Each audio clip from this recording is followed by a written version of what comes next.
চলমান অস্থিতিশীল পরিস্থিতিতে চামড়া ও চামড়াজাত পণ্য রপ্তানিতে ক্ষতি হয়েছে ৩০০ কোটি টাকা। ক্ষয়ক্ষতির এই হিসাব বাণিজ্য মন্ত্রণালয়ে জমা দিয়েছে উদ্যোক্তারা। প্রিয় নম্বর সেট করে বিকাশে সেন্ড মানি করুন ফ্রি। চামড়া পণ্য রপ্তানিকারক সমিতি জানিয়েছে, সাম্প্রতিক পরিস্থিতি এ খাতে নেতিবাচক প্রভাব ফেলেছে। একই সঙ্গে দেশের কর্মসংস্থানের সুযোগ নষ্ট করেছে।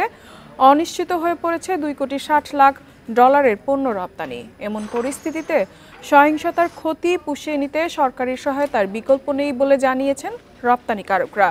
বিশেষ করে পণ্য আমদানি ও রপ্তানি সচল রাখতে 24 ঘন্টা বন্দর ও ব্যাংক খোলা রাখার দাবি জানান তারা। পাশাপাশি রপ্তানির জন্য জাহাজের প্রাপ্যতা নিশ্চিতের আহ্বান জানান ব্যবসায়ীরা।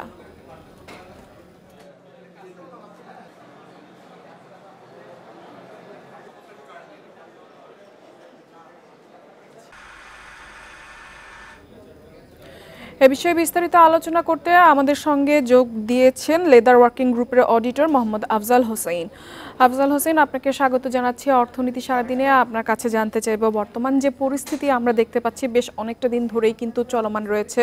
এর আগে আমরা 18 থেকে 23 তারিখ পর্যন্ত আমাদের বেশ কার্যক্রম বন্ধই ছিল বলতে গেলে। তো এই পরিস্থিতিতে চামড়া খাতের রপ্তানিতে কি প্রভাব ফেলেছে? আপনাকে ধন্যবাদ। আমার দর্শকদেরকে স্বাগত জানাই। শুভ বিকেল, যদিও শুভ বিকেল কিনা বলতে পারছি না আমরা। তবে এই মূল্যায়ন করাটা খুব বেশি আর্লি স্টেজ হয়ে যাচ্ছে। আমি জানি আমাদের এই যে চলমান যে পরিস্থিতি, সেখানে আমাদের কোনো কিছুই খুব ভালো চলছে না।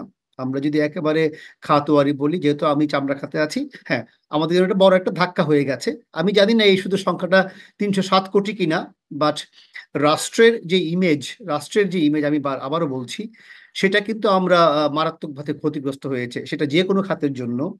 তো যেখানে এই অ্যাসোসিয়েশনটা একটা ফিগার আউট করেছে 307 কোটি টাকা, সত্যই, কিন্তু এই ক্ষতিপূরণটা পুরানোর জন্য এই মুহূর্তেই রাষ্ট্র বা সরকারের কাছে আবদার করাটা আমার কাছে খুব যৌক্তিক মনে হচ্ছে না। কারণ প্রতি ক্ষেত্রেই কিন্তু এটা হয়েছে। এটা হয়তো যারা বড় উদ্যোক্তা তারা হয়তো চাইতে পেরেছেন অলরেডি, কিন্তু যারা মধ্য অথবা এসএমইতে আছেন তাদের কিন্তু কোনো ভাষ্য আমরা এখনো পাইনি। তারা যে নিঃস্ব বা সর্বস্ব হয়েছেন সেইটাও বিবেচনা করার আমি আবদার রাখছি আর কি। আফজাল হোসেন, আপনার কাছে জানতে চাইব, এই পরিস্থিতি থেকে উত্তরণে কি ধরনের পদক্ষেপ নেওয়া দরকার বলে আপনি মনে করেন, আর কতদিন লাগবে এই পরিস্থিতি উত্তরণে? বলা খুব মুশকিল। যে কোনো পরিস্থিতি মোকাবেলার জন্য আলোচনা এবং সংলাপ জরুরি আমি বলবো। আজকে যে অবস্থাটা আমাদের রাষ্ট্রের অথবা সরকারের, সেই জায়গাতে প্রত্যেককেই, আমি আবারও বলছি, প্রত্যেককেই তাদের মেধার সর্বোচ্চ দিয়ে যে কোনো ধরনের আলোচনা, সমালোচনা এবং সংঘাত এড়ানোর জন্য যে কোনো পরিস্থিতিতে আমরা আলোচনা দাবি রাখছি আমি। শুধু এই এক বাক্যে বললেই সেটা হয়ে যাবে না। আমরা হয়তো কিছুটা দেরিও করে ফেলেছি আর কি। তারপরও যতটুকু রাষ্ট্রের ক্ষতি না করা যায়, আমি অনেকেই দেখেছি আইন শৃঙ্খলা বাহিনী অথবা নানা সংগঠন যারা আছেন, তারা কিন্তু রাষ্ট্রকে বাঁচাতে আরো সচেষ্ট হওয়া দরকার বলে আমি মনে করছি। রাষ্ট্র বাঁচলে আমার বাণিজ্য বাঁচবে, আমার দেশ বাঁচবে বলে আমি আশা করছি। আফজাল হোসেন, আমরা জানি যে আমাদের চামড়া খাত কিন্তু এমনিতেই অনেকটা সংকটের মধ্যে ছিল, বিশেষ করে ট্যানারে স্থানান্তর নিয়ে এবং সেখানকার কমপ্লেন্স নিয়ে অনেকটা ব্যবসায়ীরা উদ্বিগ্নের মধ্যে ছিল, বিভিন্ন ধরনের সমস্যার মধ্যে ছিল। এই পরিস্থিতিতে নতুন করে এই ধরনের সংকট আসলে এই খাতের উদ্যোক্তাদের জন্য, বিশেষ করে যারা এসএমই খাতে রয়েছে, তাদের জন্য কতটা চ্যালেঞ্জের মুখে পড়বে বলে আপনি মনে করেন? জি, চ্যালেঞ্জ।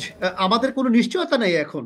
আমি একটা হয়তো গুডস তৈরি করতে পারছি, সেটা বন্দরে পৌঁছাতে পারছি কিনা, ব্যাংকিং করতে পারছি কিনা। দুর্ভাগ্যজনক হলেও সত্য, দেখেন যে গত 10 দিন বলছি আমরা, কিন্তু আমার যে কানেক্টিভিটি এরা বাইরের দেশের সাথে, সেটাও কিন্তু আমার বন্ধ ছিল। তাই এখন আমি হুট করে একেবারে এক বাক্যে আপনি কোনো একটা সলিউশন বলে ফেলবেন তা না। তবে রাষ্ট্রের সব ধরনের ইমেজ রক্ষা করার জন্য সবাইকে সচেষ্ট হতে হলে, এবং যদি হই আমরা, তাহলে পারবো। তাছাড়া আমাদের যে জবাবদিহিতার জায়গাটা আছে, বিভিন্ন আন্তঃ মন্ত্রণালয় গত কয়েক বছরে আমরা চামড়া খাতের জন্য কি করেছি, সেটাও আমি অ্যাকাউন্টেবল হওয়ার জন্য সমস্ত পক্ষকে আহ্বান জানাই। আফজাল হোসেন, আমাদের সঙ্গে যোগ দেওয়ার জন্য আপনাকে অসংখ্য ধন্যবাদ।